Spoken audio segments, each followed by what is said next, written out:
বিয়ের আগে যখন প্রেম করতাম তখন দিনে রাতে মিলিয়ে বেশ কয়েক ঘন্টা আমরা ফোনে কথা বলতাম। কি যে এত কথা বলতাম এখন ভাবলে হাসি পায়। বেসিক কিছু কথা যেমন খাওয়া, ঘুম, গোসল, পড়াশোনা এসব তো 5 মিনিটেই শেষ হয়ে যায়। এরপর আমরা আজাইরা অনেক গল্প করতাম। নাতি নাতনির নাম পর্যন্ত ডিসাইড করে ফেলেছিলাম। ইনফ্যাক্ট সকল প্রেমিক প্রেমিকাই করে। এই প্রেমিক প্রেমিকায় যখন হাজব্যান্ড ওয়াইফ হয় তখন যদি তাদের একটানা 10টা মিনিট কথা বলতে দেওয়া যায়, 12 মিনিটের মাথায় তাদের মারামারি লেগে যাবে নিশ্চিত। কে কাকে খোঁচা দিয়ে এগিয়ে থাকতে পারে এই কম্পিটিশনই চলে। এরই নাম হাজব্যান্ড ওয়াইফ, একদম টম অ্যান্ড জেরির মতো। এক্ষুনি মনে হবে এই মানুষটা আমার জীবনের সব, এই মানুষটা ছাড়া আমি একদম অচল। তার 1 সেকেন্ড পরেই মনে হবে এই মানুষটা আমার জীবনের সবচেয়ে বড় শত্রু।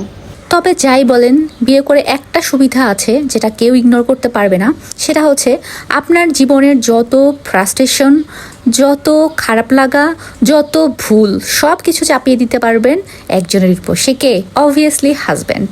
প্রেম অবশ্যই সুন্দর, বিয়ে তার থেকেও বেশি সুন্দর। তাই প্রেমিকাদের উদ্দেশ্যে বলবো, তোমরা তাড়াতাড়ি বিয়ে করে নাও, জীবনের সকল ঝামেলা হাজব্যান্ডের উপর চাপিয়ে দাও অ্যান্ড চিল থাকো।